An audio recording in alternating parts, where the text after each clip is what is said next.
Thank you so much for joining us for this year's celebration of Women's History Month with Dr. Lina-Maria Murillo. The title of her presentation today is Demographic Fears and the History of Reproduction in the Midwest. I'm Janet Weaver, curator of the Iowa Women's Archives.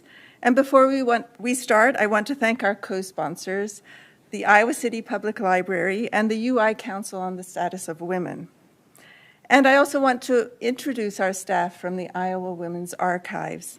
Back in the back there is Women in Politics archivist Kate Erasm, and over there on the left, Collections archivist Meredith Kite, and our wonderful graduate student assistants Beatrice Kearns and Kelly Kemp.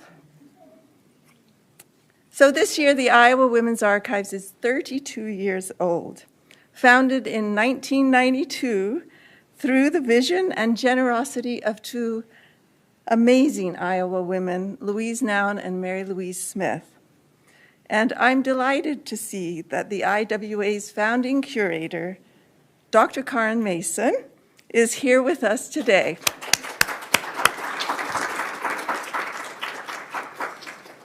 It is in large part due to her remarkable insight as a scholar of social history that the IWA has such a broad range of collections that together chronicle the lives of Iowa women in all their diversity. I want to acknowledge Karen for her dedication to the mission of the IWA. You know, archives don't just happen. They are built by years of painstaking work. Today, the rich collections preserved in the IWA are tapped by scholars and students engaged in research and writing that situates Iowa, the Midwest, and women at the center of how we understand and interpret U.S. history. They bring their gaze to our collections, some of which were brought into the archives 30 years or more ago, where they have patiently awaited their scholars. So you can imagine it was with great pleasure that I noticed Dr. Murillo making frequent trips to the IWA, bringing her students and delving into materials that I'm pretty sure had lain dormant for decades. We are delighted to have her here for this year's Women's History Month event. Dr. Murillo is Assistant Professor of Gender, Women's, and Sexuality Studies, History, and Latina OX Studies at the University of Iowa. She completed her doctorate in Borderlands History at the University of Texas at El Paso in 2016. Her scholarship centers on the history of reproduction and race in the U.S., including the history of the birth control movement, abortion, immigration, eugenics, and race and population control. Her first and very soon to be completed manuscript is under contract with University of North Carolina Press, and she tells me it's coming out in December this year. Congratulations.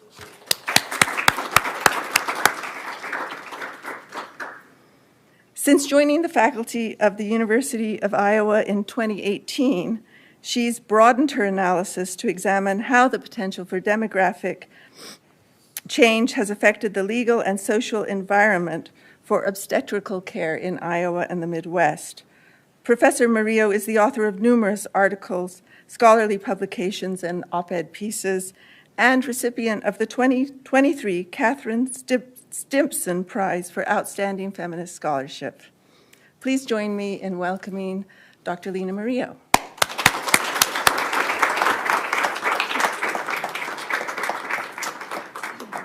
Hi, everybody. Thank you so much. I just want to thank especially Janet and Anna Holland at the Iowa Women's Archive for their incredible support and for allowing me to bug them. I feel like every other month asking questions about these collections. And it is truly my honor to be with all of you here to celebrate Women's History Month.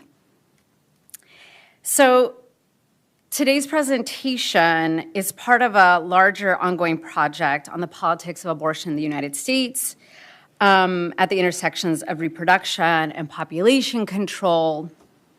And for today's talk, and And really for much of what I hope becomes a book, I really want to focus on the Midwest. So I look forward to your comments and your questions at the end of the talk. But for now, please gaze upon our first image here. This is from a film called Zero Population Growth. It was a 1972 Danish film. It was a dystopic science fiction that was inspired by the best-selling novel, The Population Bomb by Paul Ehrlich. The film is concerned with the overpopulation of future Earth, quote, whose global world government executes those who violate a 30-year ban on having children. It was filmed in Denmark, and the film is almost entirely set-bound, featuring art direction designed to reflect a bleak, oppressive future. And as you can see, smog covers the earth. The oxygen is depleted.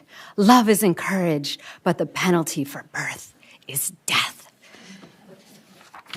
So just to set the scene, it's slightly dramatic. And so at this point, and I know there's a few Midwestern scholars amongst us here. Right now, for me, the Midwest is really just Iowa and Wisconsin. So if anyone is interested in knowing beyond that, I'm just getting my bearings. As Dr. Weaver said, I am a historian of the U.S.-Mexico borderlands, but I'm giving it a go. And I have some very wonderful scholars and colleagues and dear friends who are helping me along the way. So our story starts in Wisconsin. It was in July 1969. Robert West, professor of chemistry at the University of Madison, Wisconsin, wrote to his colleague, Garrett Hardin, professor of biology at the University of California, Santa Barbara, asking about abortion. Professor West had concluded that something urgent needed to be done about the problem of overpopulation, likely to cripple the planet and its inhabitants in the coming decade. West wrote, quote, even if the famine which looms over much of the world can be avoided, and I don't think it can, the exponential increase in numbers will, I believe, profoundly change human society. After reading Hardin's recently published book, Population Evolution and Birth Control, West reasoned there might be a way out of this man-made catastrophe. West explained that, quote, a change in attitude toward abortion is crucial, for with present technology, it seems that population stabilization cannot be achieved without the use of abortion to back up birth control measures. Hardin certainly agreed with West's perspective on the issue of abortion and population control. Hardin had spent the better part of the 1960s writing openly about the need to liberalize abortion laws across the country as one of the most important pillars in the fight to, quote, population stabilization. Hardin's article, The Tragedy of the Commons, became a critical text in extending Thomas Malthus's thesis that exponential population growth was untenable on a planet whose natural resources would soon be depleted. Now, Hardin and West were part of a longer lineage of academic scientists growing concerned since at least the 1950s about a world population out of control. The late 1960s, however, saw a marked upswing in calls by many scientists demanding that the greater public take this issue seriously. Paul Ehrlich's now infamous The Population Bomb, along with Hardin's The Tragedy of the Commons, were both published in 1968. By the 1970s, the country was enveloped in combating what seemed like the most pressing issue of their time, overpopulation. And many believed that the surest solution to what West called, quote, the most important long-range issue facing humanity was an expansion of birth control options, most centrally, access to abortion.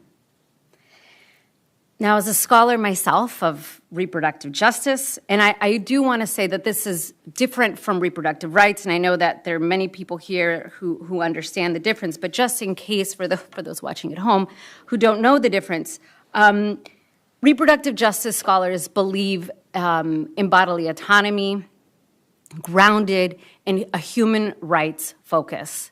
And this goes beyond sort of legal understandings of human rights, but just in our bodily autonomy as human beings on the planet. And so I come to this history from that perspective.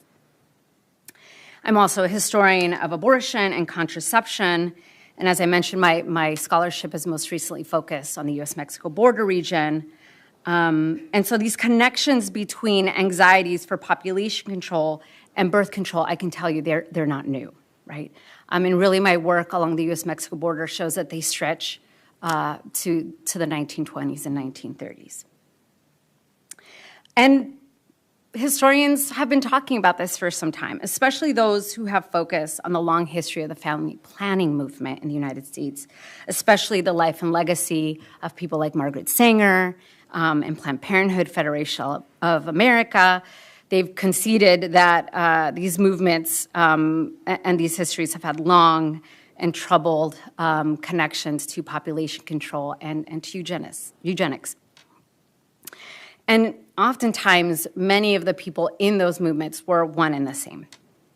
However, the history of abortion at the intersections of eugenics, population control, and demographic politics has not followed a similar introspective trajectory. And I'm happy to talk about that more during our Q&A. But I do want to kind of talk for a brief moment about how I became interested in this particular study in the Midwest. Now, in 2022, when Roe fell, everyone and their mother, as they say, wanted to know what happened. Why are we here? How come we don't have our constitutional right to abortion? And IPR, some of you may know who those guys are, reached out to me and they're like, hey, you're a historian of abortion. Tell us why we don't have abortion in the United States anymore. And can you tell us the history of abortion in Iowa? And I was like, no, but I can find out. And I did. And one of the first articles that I found was written by James Moore in 1989, who's kind of the godfather of abortion history in the 19th century. In fact, he wrote a book called Abortion in the 19th Century. And in it, he talks about the fact that by about the 1890s, nearly every state in the United States had a law on the books criminalizing abortion access. Unless, I should always the caveat, unless it was performed in a hospital by a physician, right? And different states had sort of different legal codes. Some, like the state of Iowa, said no to abortion under any circumstances, not even to save the life of the mother or pregnant person, and not even in the cases of rape or incest. But again, this varied state to state. And he was the only person that had written an article about abortion history in Iowa. And I read his article, which was fabulous, and a lot of the sources that he used come from special collections, and some of them have now split off and are now in the Iowa Women's Archive. And he concluded at the end of his article that the reason why people had attempted in the late 1960s to push for liberalizing abortion laws in Iowa was due in part to population control. Almost overwhelmingly, actually. He's like, there's other reasons, like the doctors wanted it, and or the women's movement, but really it comes down to concerns for population control. Now, again, let me take an even bigger sort of step back and give you all a little bit of context for that period, so the late 1960s. States like New York, California, and Colorado had already started to liberalize their abortion laws. Up until this time, many states, as I'd mentioned, had laws on the books curtailing access to abortion. And in the 1950s and 1960s, there was a growing issue with fetal abnormalities, and this is especially true for women who had been given thalidomide to deal with morning sickness. And so this became kind of a hot button issue by about 1962, 1963. But again, really, there weren't a lot of people writing about it publicly in the way people like Garrett Hardin were. There was a massive increase at that time as well of underground abortion referral services. I've written extensively about that history along the US-Mexico border, but many of you may have heard of the Jane Collective in Chicago, right? So not just underground abortion referral services, but actually people offering abortion services, right?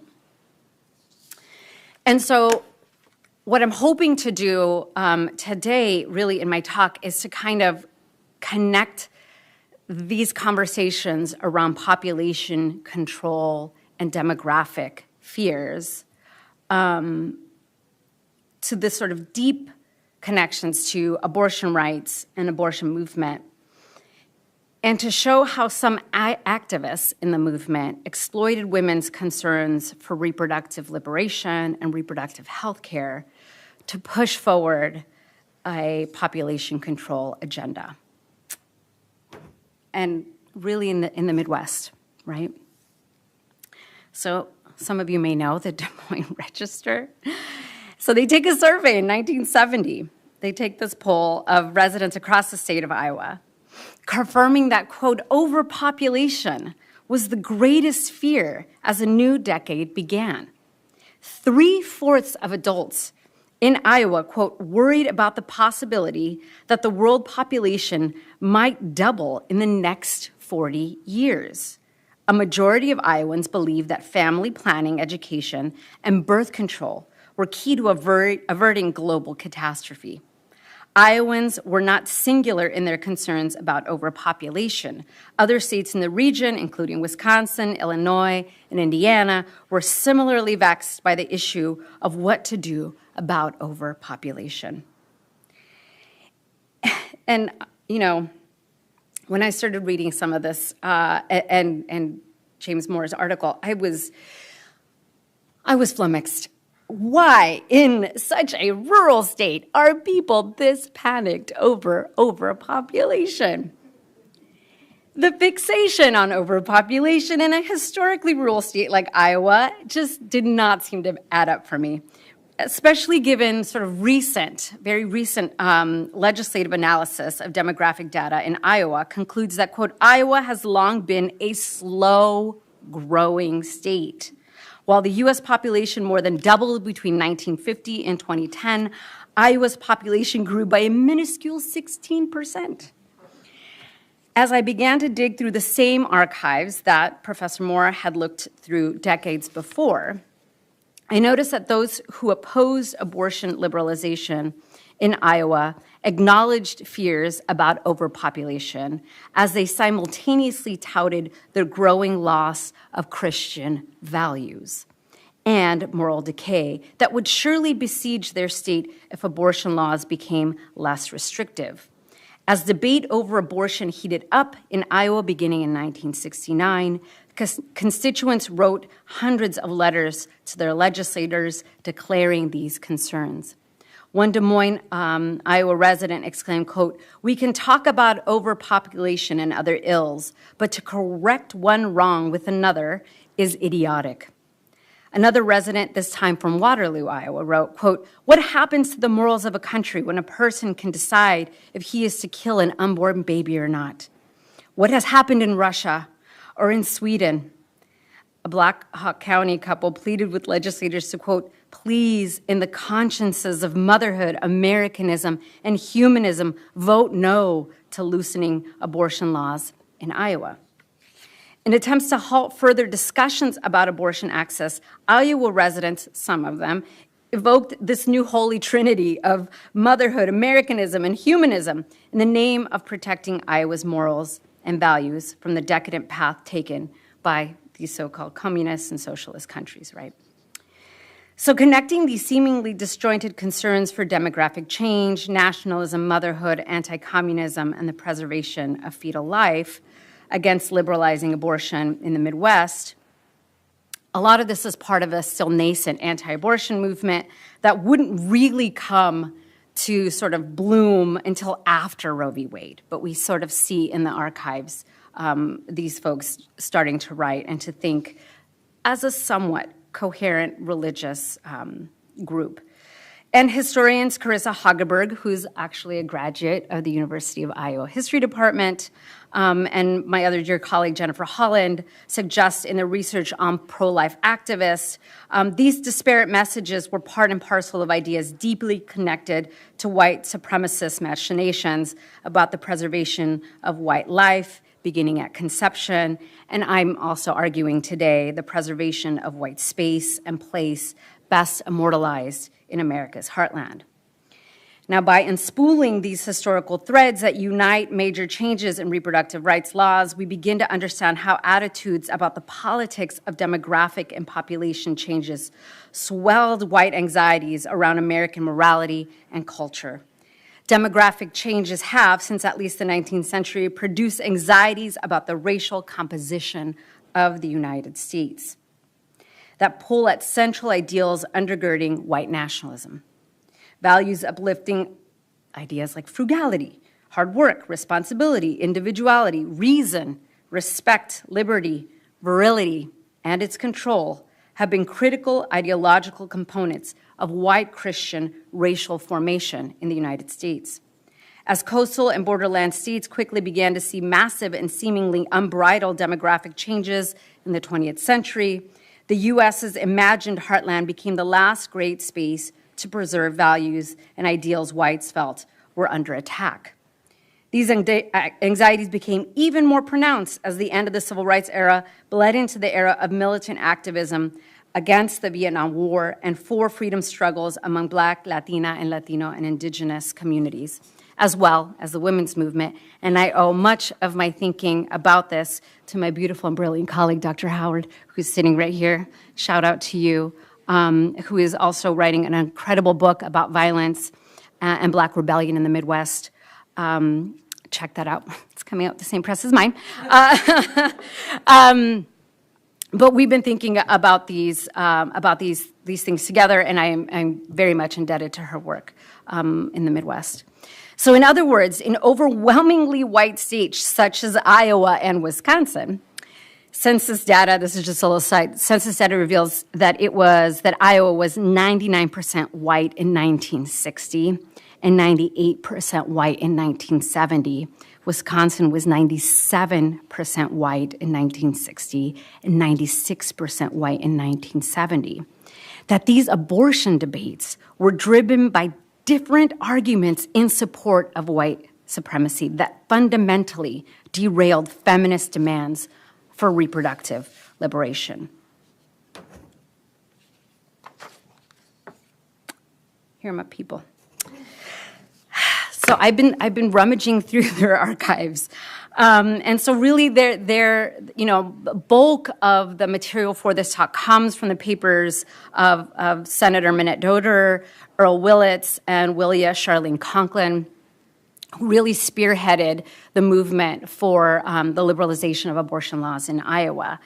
And I do, like I said, I'm focusing on Iowa and a little bit of Wisconsin, but I think Iowa is really fascinating because my borderland sort of framework, Iowa borders so many different states. Nebraska, again, shout out to Dr. Howard, South Dakota, Minnesota, Wisconsin, Illinois, and Missouri, placing it at the literal center of the so-called heartland. And imagine white, bucolic, pristine, hearty, bountiful Christian oasis at the very core of the American nation. Its picturesque farmscapes live effortlessly in the minds of most white Americans envisioning their homeland.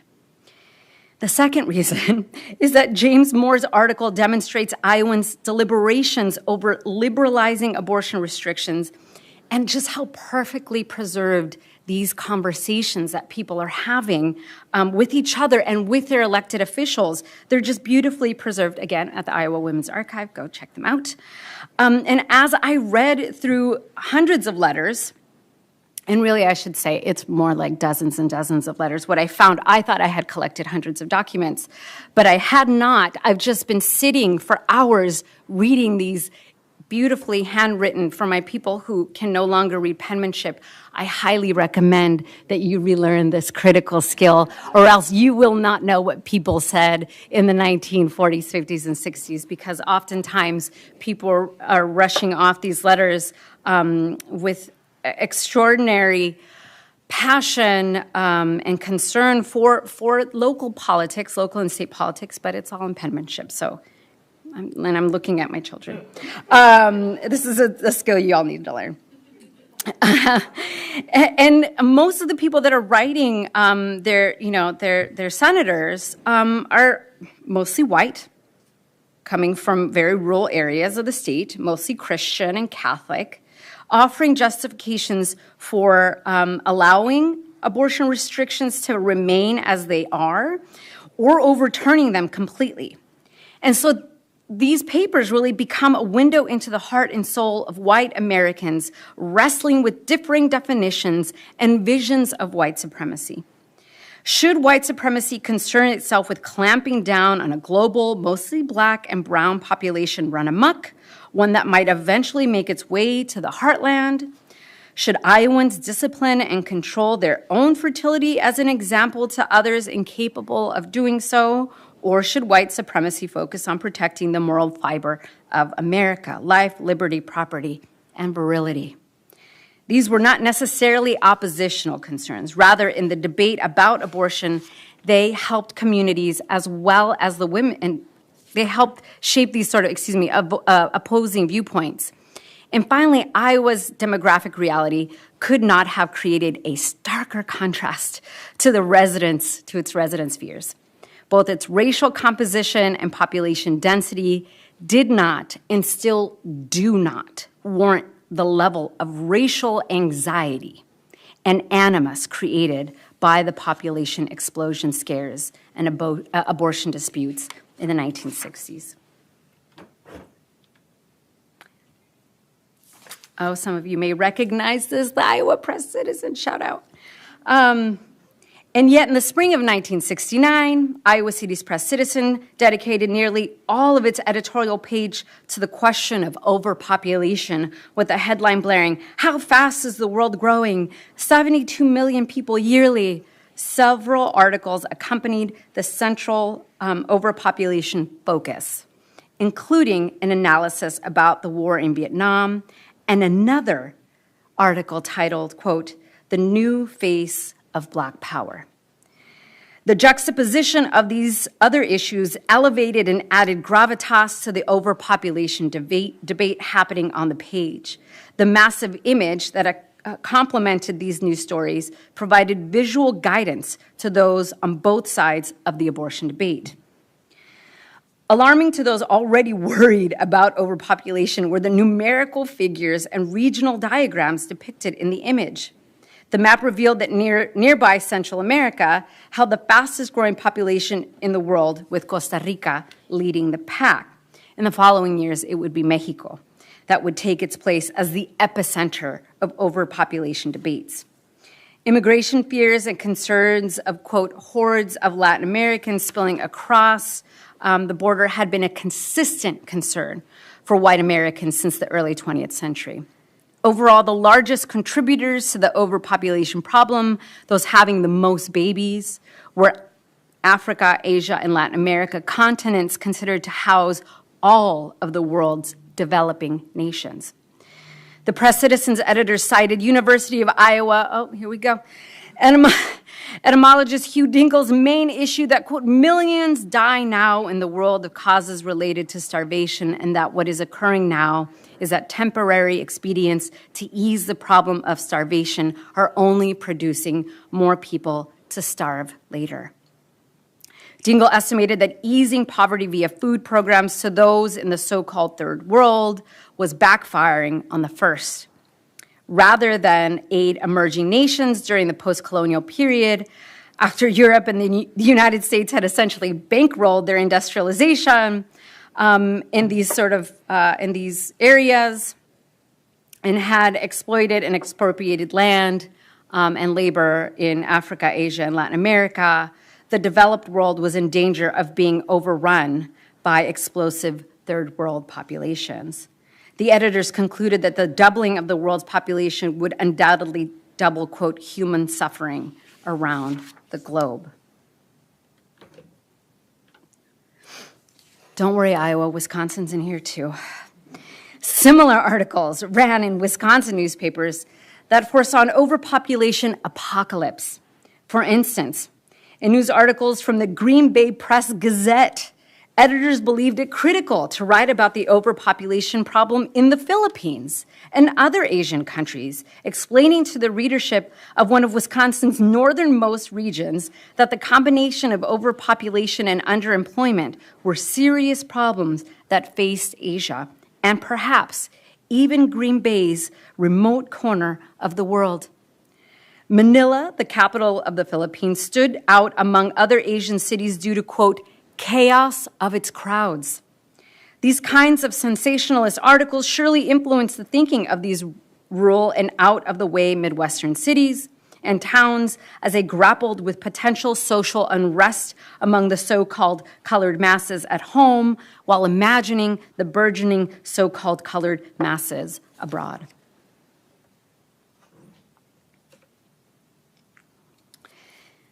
National organizations certainly played a role in framing the abortion debate in the Midwest around population control. And we have this organization. Do you remember that film, ZPG? Here we go. It was an actual organization. It gained traction with many Midwest residents in Iowa. In Iowa, there were several local chapters, including Johnson County, Polk, and Black Hawk counties.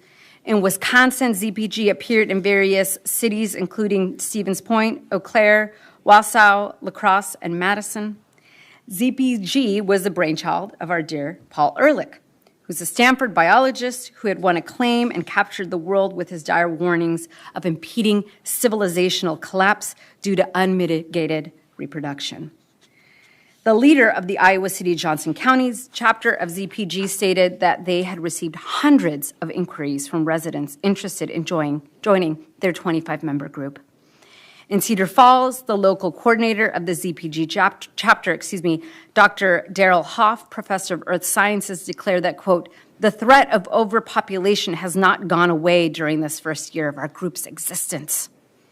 The ZPG provided important framing for the movement for population control in Iowa, offering key policy points, such as, quote, supporting birth control programs for all citizens, increased contraceptive research, new abortion laws, wider roles for women, and tax laws to encourage rather than discourage smaller families.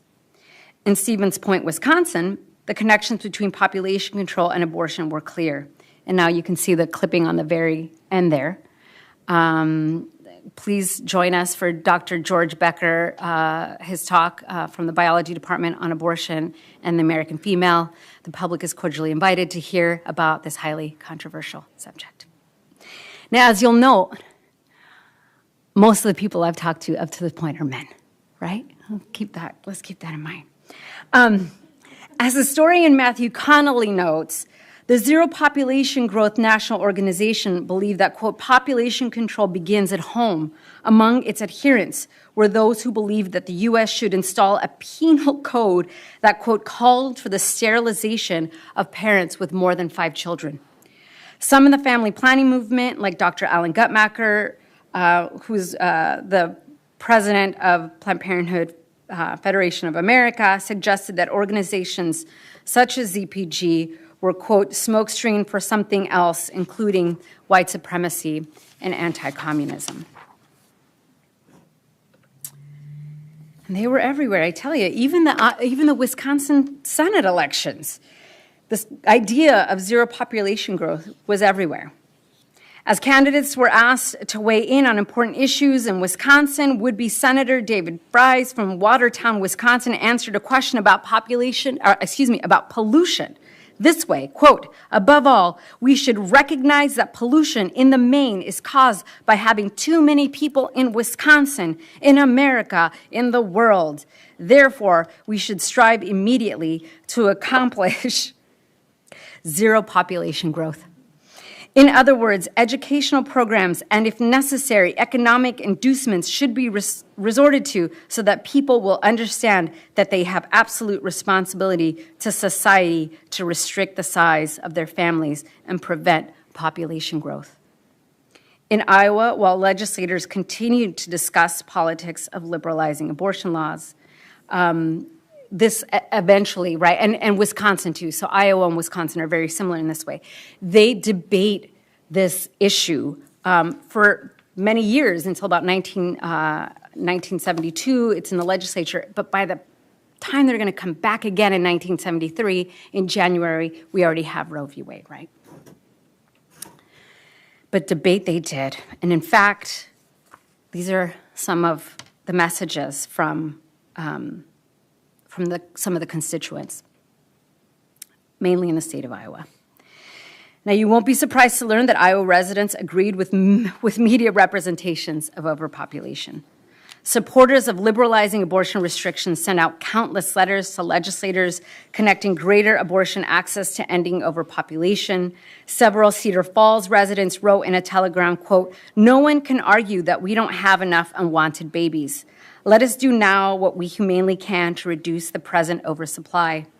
We urge you to vote yes on the abortion bill and thus do your part to reduce the misery and unhappiness in today's world." Another Cedar Falls couple expressed a similar sentiment, writing, quote, "We believe that our society must realistically acknowledge and act on the population control measures to maintain a free and healthy society. We urge you to support prompt passage of the bill to liberalize the Iowa abortion laws. We should provide an opportunity for children not to be born into unwanted environments."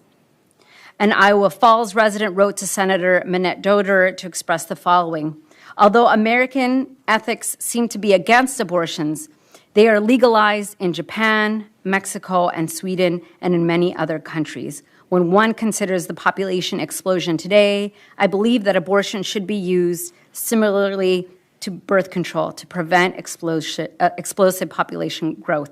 And I will add, they're wrong. Abortion was not legal in Mexico. But because so many people were crossing the border at the time to access underground abortion providers, there was this idea that it was legal in Mexico, and it was not.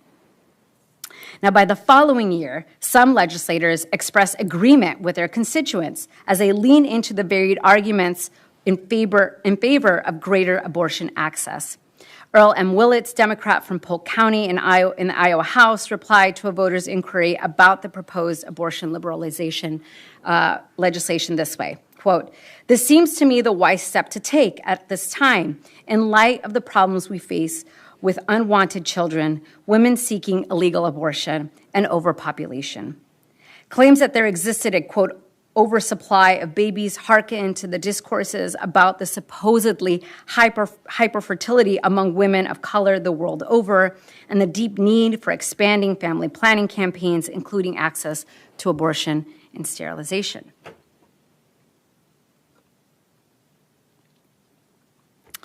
Now, of course, calls for liberalization of abortion laws in the name of overpopulation obscured the demands for better health care by reproductive age women in Iowa and the greater Midwest who had suffered immensely during this period of prohibition.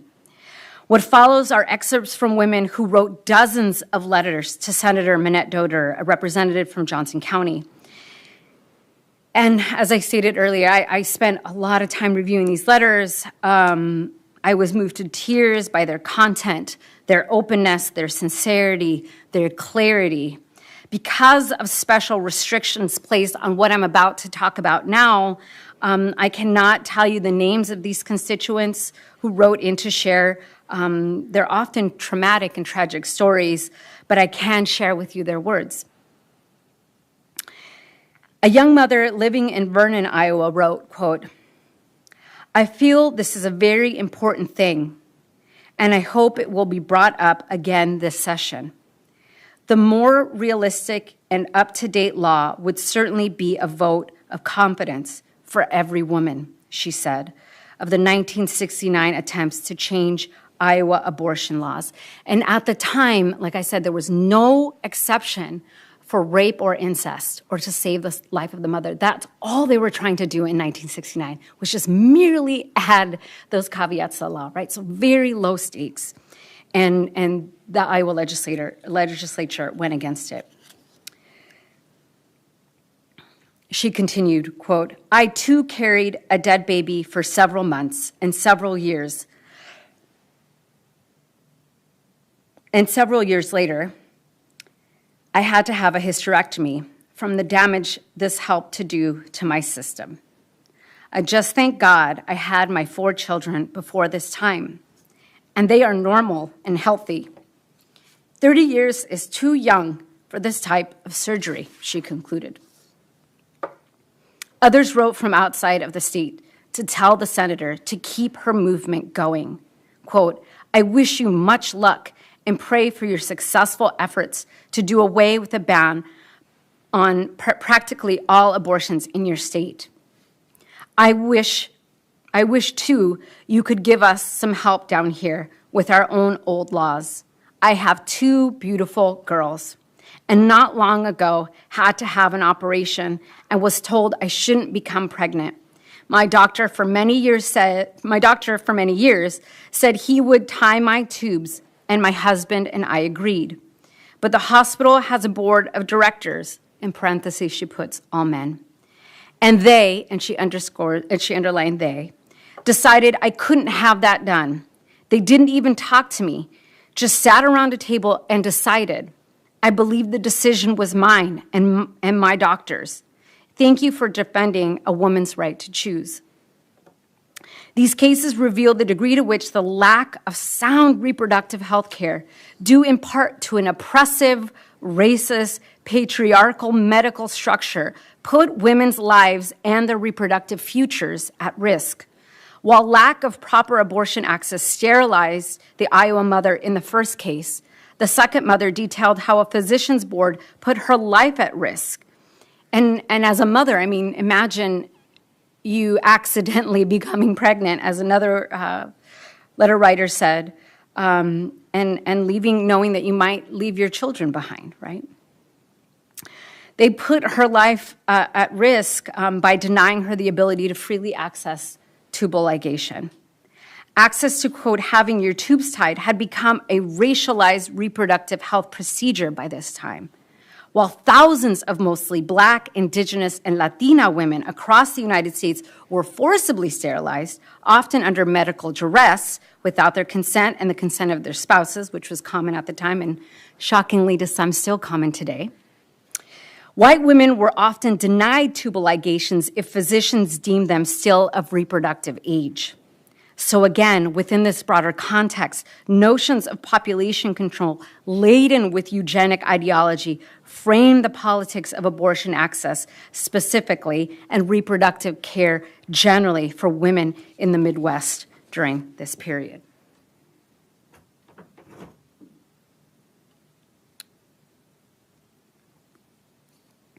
Other women wrote in to support Doter's campaign and simultaneously indicated the patriarchal system that kept them from flourishing as full human beings in a democracy. As one woman from Esterville, Iowa wrote, quote, "My husband and I do not intend to have children. We are both teachers holding master's degrees. If I were to become pregnant, by school policy, I would be forced to resign. I would be forced to resign my teaching positions, not given a leave of absence. It is unlikely that I would be rehired, an unwritten policy, until my youngest child was attending school full-time. Under these conditions, I would do anything I could to get an abortion if I accidentally became pregnant, even to the point of going abroad. How much better it would be to be able to take care of it in a doctor's office without unnecessary publicity and inconvenience." Now let's remember, right, this is the 1960s when women's liberation movement was in full swing, but one that's often depicted as only occurring in the so-called urban centers across the United States. But even in the tiny rural town of Estherville, Iowa, I have to admit I had to look it up, 2 hours east of Sioux Falls, South Dakota, and 3 hours south of Minneapolis, Minnesota, the two closest, largest cities, women were asserting their human rights to bodily autonomy and dignity. And of course, she wasn't alone, right? So even as Senators Doder and Conklin, pictured above, received letters of support, they also received the most vitriolic and hateful mail. As I was saying earlier, trolls have been around for a long time, y'all. But during this time, they actually had to sign their names and put their addresses. And you couldn't, they didn't go viral. But still, these women received awful hate mail. And these women, they responded forcefully. In one especially un-Midwestern response, due to its piercing directness, Doder writes, "In spite of everything, a legislator has to stand for all segments of society, not just the viewpoint of one group. This I have tried to do. I don't believe you understand the present changes. Would you be willing to carry a dead fetus for 7 or 8 months waiting for it to deliver itself? Iowa law says you must, and Iowa women have done just that. Would you be willing for a child dear to you to bear the child if she had been raped by a criminally insane man? Doesn't the woman have any rights at all in your code? I don't think it is asking too much to allow the woman who is alive to have some individual conscience in this matter. Surely the law should treat her with as much compassion as it is willing to give to the fetus," she said.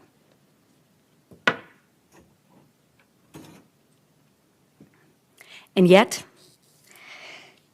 connections between bodily autonomy and reproductive liberation were consistently obscured by population control advocates, including activists in the Midwest.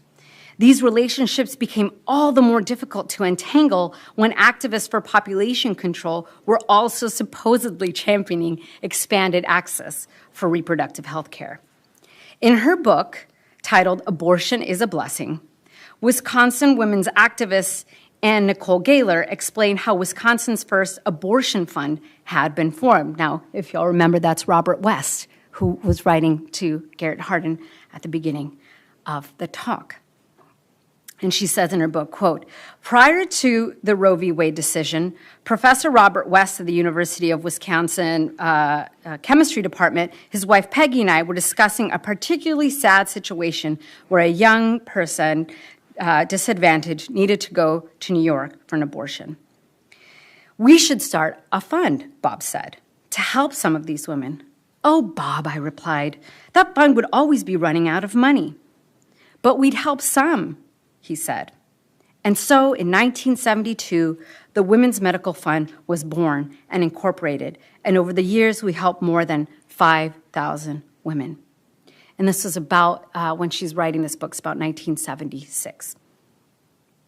I should also say that Ann Nicole Gaylor also founded the first ZPG chapter in Madison, Wisconsin, before establishing the Women's Medical Fund, right?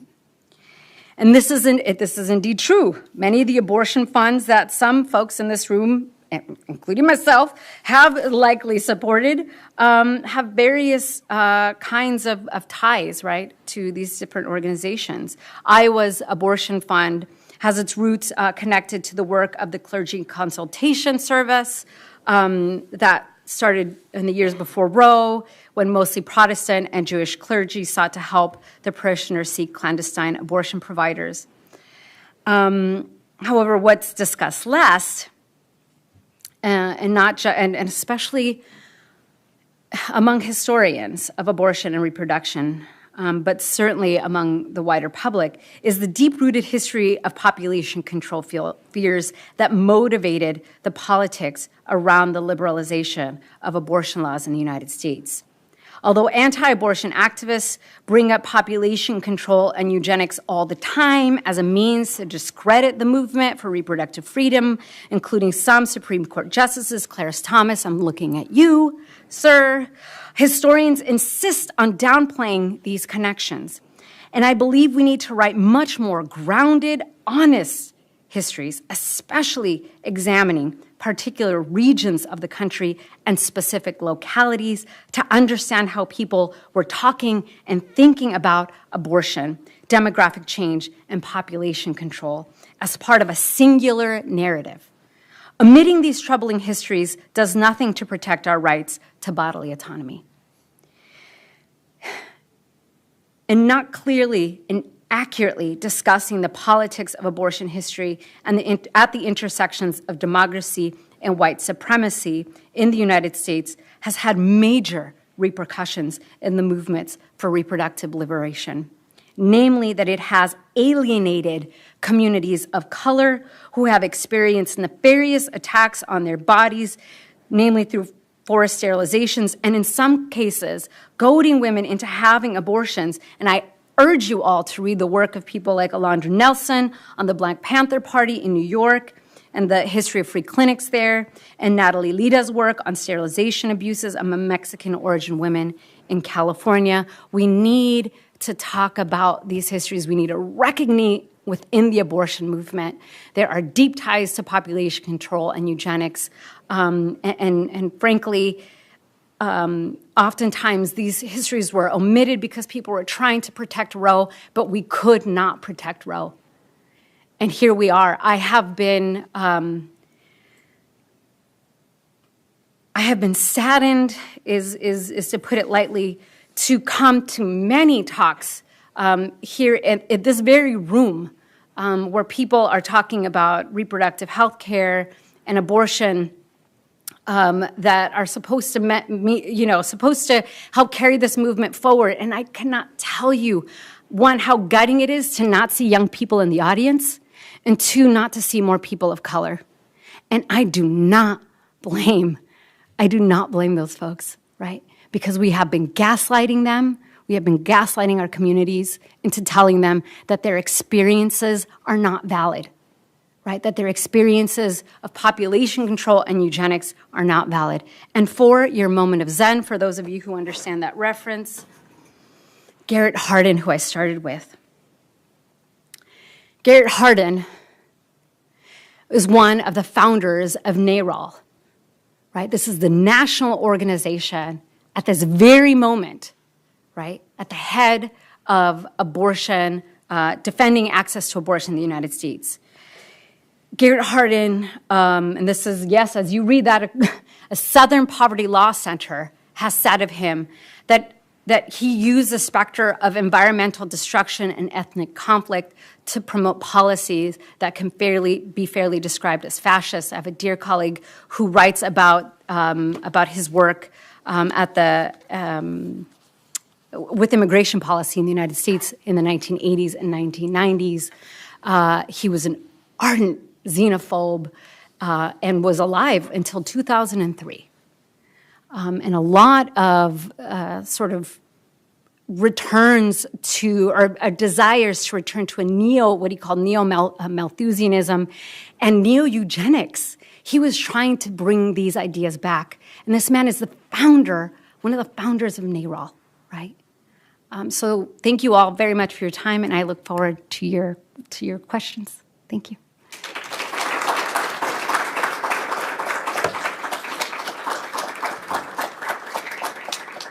I'm going to go back because I don't want to have him in my background. Yeah, that's good. That's good.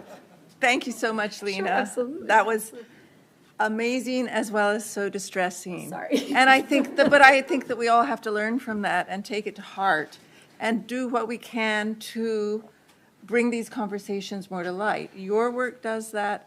And so thank you very much. Absolutely, absolutely. So we have time for questions. And if you have a question, Meredith will go around with the mic. It's for them live streaming this, so you do need to use the mic. So yes, please.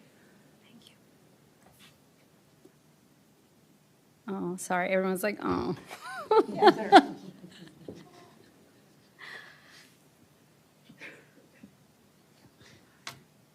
Hi, thank you, Professor, for being here today. Oh, no, thank you. A question I would have, it's a bit broad, but what would you like to convey to students, either in high school or in college, on what is the most pivotal role we can take in advocating for abortion access in our state, our community, wherever we feel we find ourselves?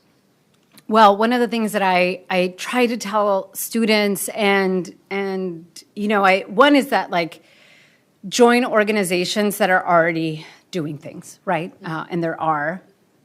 And as much as you can, try to take a reproductive justice approach, because it's going to just force you to take a broader look at these issues, right? So, for instance, I often get asked by people in politics to help them think through, like, the reproductive health issues. And they just want to come and sit down and talk about abortion. And I'm like, hey, we need to talk about the fact that there are huge maternal health care deserts in the state of Iowa. And they're like, I'm like, these things are connected, right? If we're just thinking about not having enough physicians, right? Not having enough OB-GYNs. People are leaving the state because they feel that they cannot provide complete reproductive health care. That includes access to abortion, and it also includes prenatal care, right? It also, right, like all of these things. So when we talk about how do we protect access to abortion, we need to say, how do we protect access to people wanting the health outcomes that they want, whether that is having healthy children or having access to an abortion, right?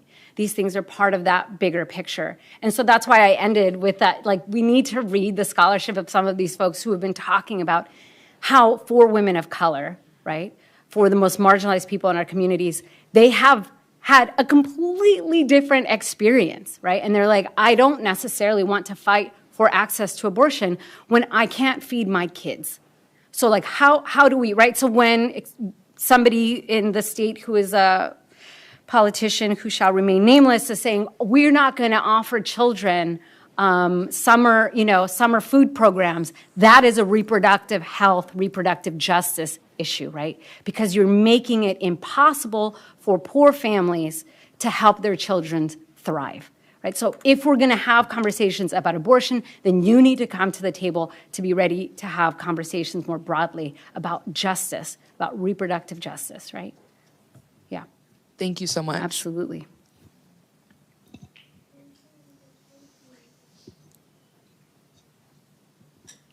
Hi, thanks. Hi. This isn't really a question because everything you said was so clear, but there was a really great, nicely written article in Politico this morning about, the whole life begins at conception.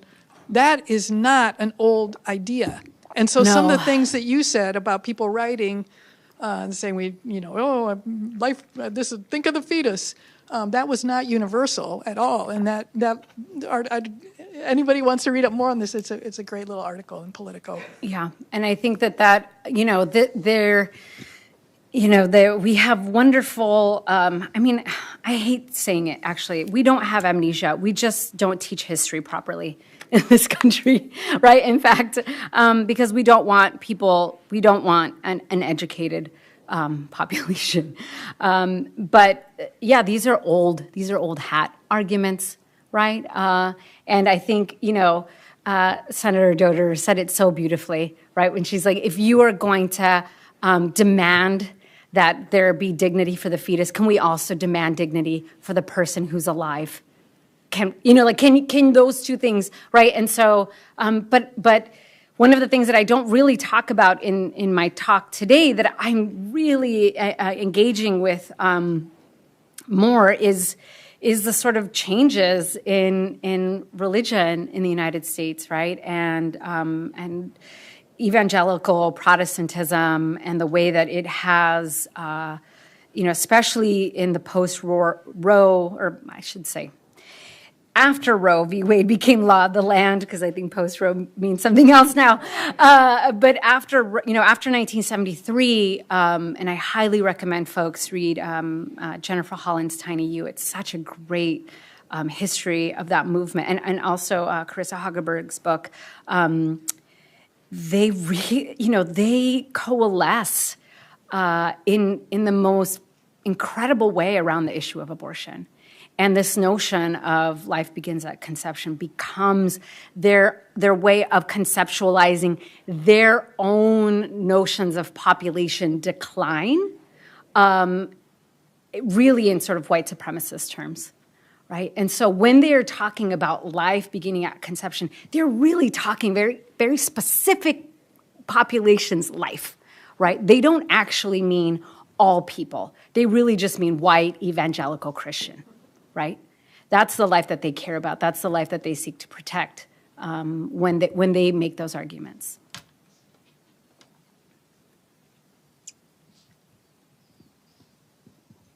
Hi, thank you. I was just wondering if you could repeat some of the names of like the people that you would like recommend for reading, or any other like names that or like books that you would recommend for reading more about like the history of reproductive rights. So I would highly recommend. I mean, really, one of the sort of godmothers of the term reproductive justice is Loretta Ross, and you can find a lot of her writing on the interwebs. She's prolific. So she's the founder of an organization called Sister Song, Black feminist organization that really helped to articulate, right, what I was saying, the sort of broader understanding of reproductive justice. Jennifer Holland and her book Tiny You, which I love so much because she really unfolds from, she starts in the 1950s, but really shows how the movement gained steam after Roe v. Wade, after 1973. And then there's like a great primer, again, that's written by Loretta Ross and Ricky Solinger called An Introduction to Reproductive Justice. And that does it all. It's like got a little bit of history, a little bit of like current activism, a little bit of like how do we understand this in the future. So those are great books. Yeah. I think there was somebody in the, yes. I don't know if it's the online folks. It's just me, actually. Oh, hi. I wondered, one thing I've noticed sometimes in terms of anti-abortion talking points is they'll use demographic statistics about abortion to characterize it as like a racial genocide of Black Americans. I wonder if you could talk about if you see any kind of connection between those histories, and if antis have kind of taken a rhetorical opportunity posed by these links between white supremacy and the movements for birth control and abortion access in the United States. And I think, thank you so much for that question. I think that question, and I think the ability for these anti-abortion activists to be able to do that is because, again, I think some of my colleagues who have written about the history of abortion have not wanted to sort of actually delve deeply into where those ideas come from. Or, which I know more recently by some scholars of abortion have said, oh, really, we don't want some of those issues in the 1970s are not that big of a deal. Let's downplay concerns, for instance, by the Black Panthers, who were some of the people who were saying abortion is genocide, right? Within the Black Panther Party, there were certainly Black feminists who were like, this is actually a very chauvinistic male perspective from some of the people in our group.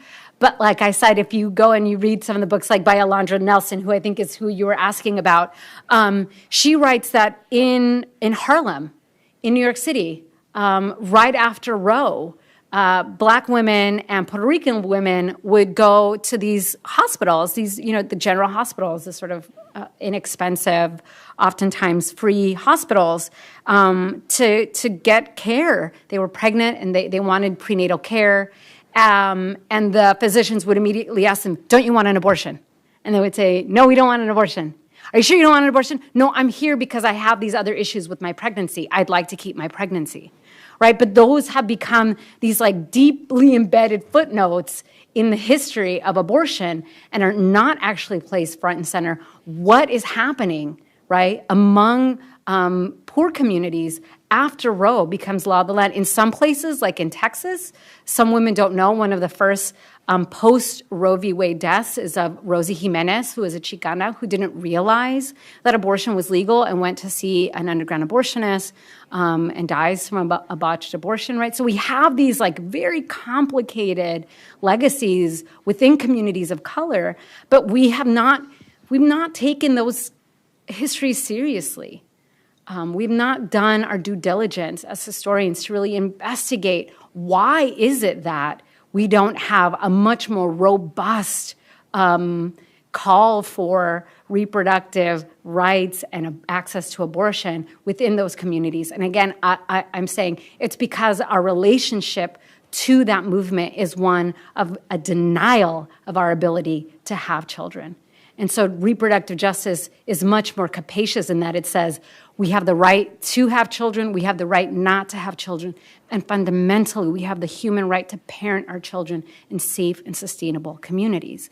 And so that definition, I think, allows us to be critical, rightfully so, right, of the current, I think, abortion movement that still does not take into account these histories.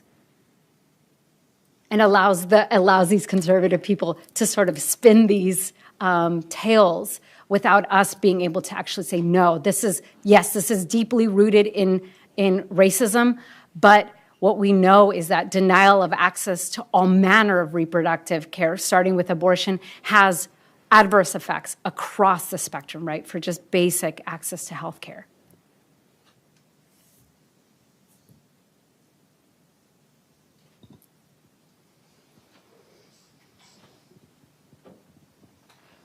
Kind of expanding on that, the end of reproductive justice that is the freedom to have children. I was wondering if you could speak more on the forced sterilizations that you mentioned earlier in the talk and how that connects to everything that we were just discussing with Kate's question. Yeah, I mean, it's actually fascinating. I have a wonderful dear colleague here at the University of Iowa who's in College of Public Health. She's a researcher, Nicole Novak, who actually did research in the state of Iowa on the history of the eugenics board in Iowa.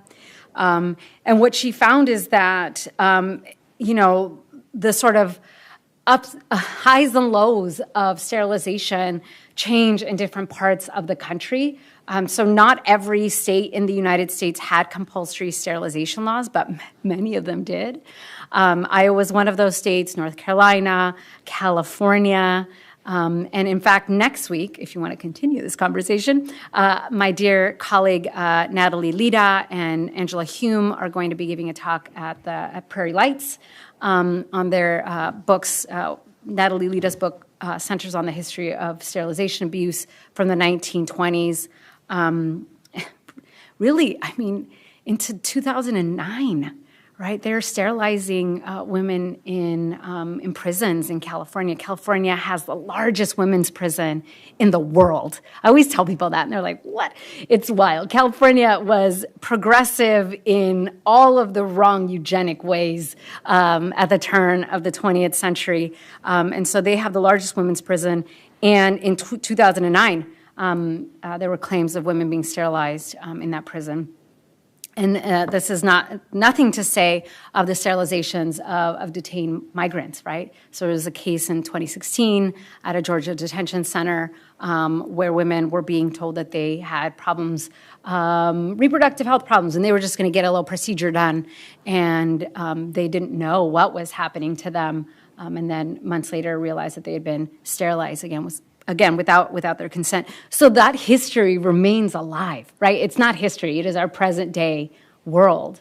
But it just kind of, underscores that the people that are at the forefront of the denial of access to reproduce, to have children, to have families, are oftentimes women of color, marginalized poor women, women in detention, right? So the histories of 100 years ago continue on because we have not, I think, thoughtfully dealt with the sort of racism, patriarchy, and white supremacy at the root of these attempts at reproductive control, right, by the state.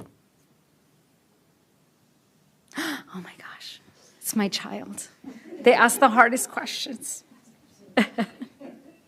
My question is that on one of like the photos on your slide, it if you looked, it said like 72 million like people born every year. Yes. But if you look to the left of that, it says I can go to that slide. This one. yeah, but to the left of it, it says each day 331,000 babies are born, and then if you look again to the left, it says each second almost 4 babies are born. But if you do the math, like if I tell you, they asked the hardest questions. I'm like, oh my gosh, I didn't do the math. But if you do the math, each day 331,000 babies are born. If you do the math, like there's 365 days in a year, and so 331,000 times 365 is 120 million. So the math's not right. The math's not right. You know, I'm going to look up Professor Hugh Dingle and like ask him. I think actually he's passed away. What were you doing? Wow, Mom, Your insensitive. math is wrong. Yeah, and often, you know, I mean, it's to answer your question, you know, oftentimes some of these calculations, and it's unclear from this slide and from the actual article, how they were making these calculations, right? So like, are they taking into account just people born? Because also in some of these areas of the world, there are high infant mortality rates, right? So like, yes, there are this many people born, but how many of those people make it to their first birthdays, right? So you know, the math may not be mathing, but also there's these other things to take into account as to why maybe the numbers are slightly skewed. But thank you for your question. Thanks, Mom. Love you. Yeah.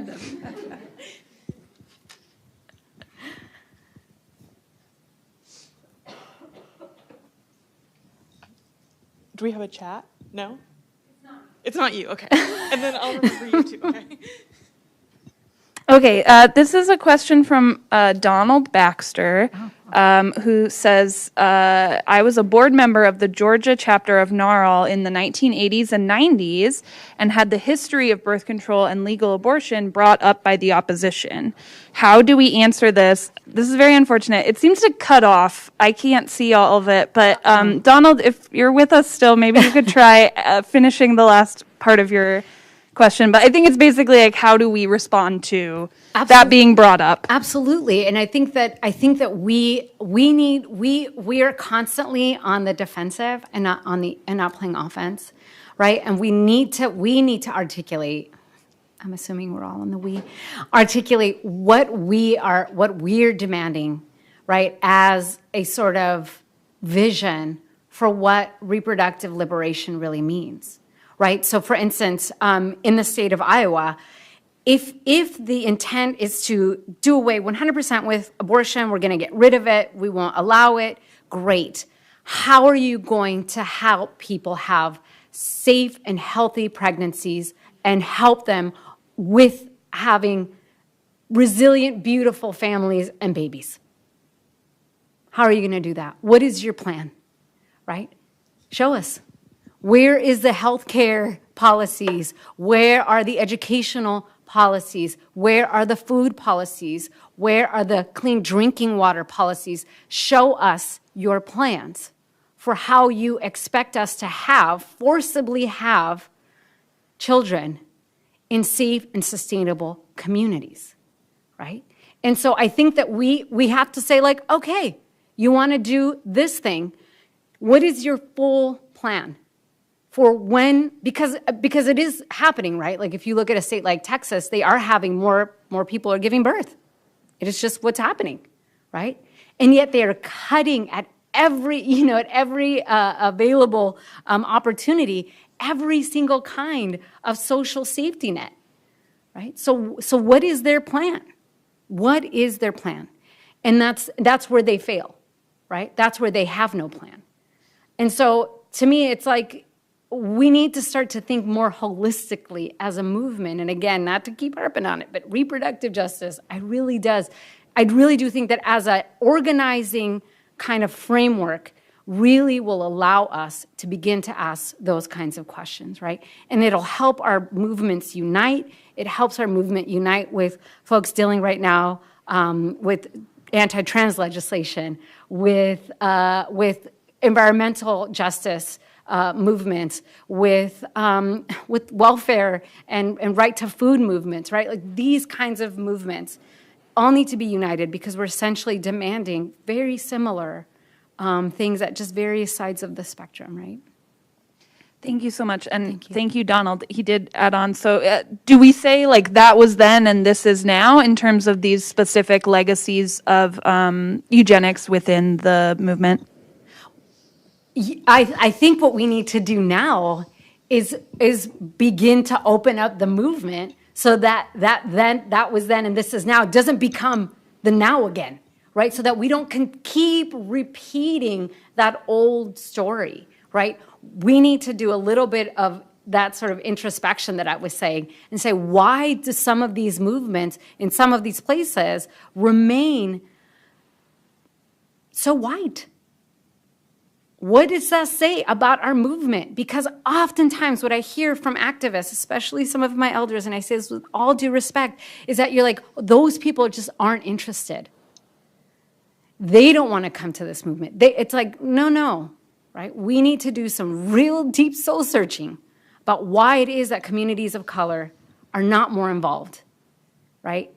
And how it is that we need to pivot the movement to address the issues of their communities, of our communities, right? Did you have a question? So you already answered some of these questions before, but I just kind of wanted to dive deeper into a sense of like how dangerous is it for women to be divided in reproductive justice in like a future sense and now? And what can we do to bring women from all backgrounds, so race, ethnicity, sexual orientation, and gender identity, to a common ground of all women's safety? And this kind of goes with what you were just talking about. With different cultural backgrounds as well. And I'll just say, it's we're here. Like it's dangerous. We lost Roe, right? Like that was the sort of big that was the big threat, and it's gone, right? But again, taking a reproductive justice stance, we would say it was never really available. Access to abortion really wasn't available to all people. You had the Hyde Amendment, right, just a few years after Roe. That made it so that made it exponentially more difficult for poor people to get access to reproductive health care, right? So, like, it hasn't, even as people try to protect, and this is the kind of divide among some of the activists in that era of the movement, is that they sort of prided themselves so much in protecting Roe that they kind of lost sight of these bigger issues. The fact that there's an increase in the privatization of healthcare in this country, that the majority of the people in this country are in debt either because of student loan debt or healthcare debt. I mean, all of these questions have been constantly put to aside by the movement. And they need to be folded in, right? We need to have these broader discussions, and this is what's going to make the collective of folks rallying together more diverse and much more grounded in people's everyday lived experiences and realities, right? Because as we know from some of these histories, wealthy people will always have access to abortion. All they need to do is get on a plane and go, right? These kinds of policies and laws will rarely, if ever, affect wealthy people. And so that's what's dangerous, right? That's what's dangerous to women and to all reproductive people. That means all of us. we all have we all have stakes in this game, whether you have a uterus, whether you are capable of carrying children or not. It is your duty as somebody who cares about the people around you, if you care about humanity, that you care about this, about our bodily autonomy that is central to democracy. Oh my gosh, now I'm getting preachy. All right, sorry. You guys know this. I know it's so late. It's almost 6. We don't have to stay here till 6, unless there's like other burning questions. Oh, there's one more online. Yes, we have one more from the chat, Sure. which is, how do we get an equal protection solution? That is to say, we were always told privacy was shaky grounds. So I think a legal framework question. I mean, I think, one of the things that people are trying to do is to pass the Equal Rights Amendment again. I mean, or not again, but they're reinvigorating the movement for the Equal Rights Amendment. And again, just Midwesterners, man. Phyllis Schlafly from Illinois, she did us a salad in the 1970s by really derailing that. And for those of you who don't know who Phyllis Schlafly is, she was the, she was really kind of spearheaded the anti-ERA movement. She was one of the sort of thinkers about how create the anti-abortion movement in all of its kind of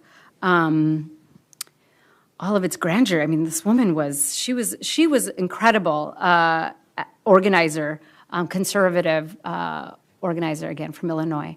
But I think the ERA would be a critical first step legally, but I'm not a legal historian. So I think right now what people are trying to do is to protect it at a state level, because that's what the Supreme Court said we needed to do. But of course, we don't know what will happen in 2024. There are whispers of a national ban, right? So, so the state by state kind of vision now is in some ways sort of putting a Band-Aid on the issue. We don't know what will happen in 2024. I wish I had a better answer other than, like get the ERA back. But given the way that the Senate and the House are divided right now, I don't know. This is not a question, but I just wanted to share that Donald remembers Phyllis. I don't know on a personal level or as a public figure, but we have a Phyllis knower in the audience. Oh, I mean, this is one of these people. She straddled that period from the 1970s into the early 20th century. I mean, she was really, and she's sort of fallen off of people's radars, and now people are like, oh, I can't believe so many women are anti this. I'm like, Phyllis Schlafly. I mean, she was an incredible. You have to credit where credit is due. She's an incredible organizer, and really rallied women across the country to vote against the ERA and to really kind of become awash in these conservative ideologies and to push back against, the women's movement in the United States. All right, y'all, thank you so much. Thank you for your patience and your questions. Thank you.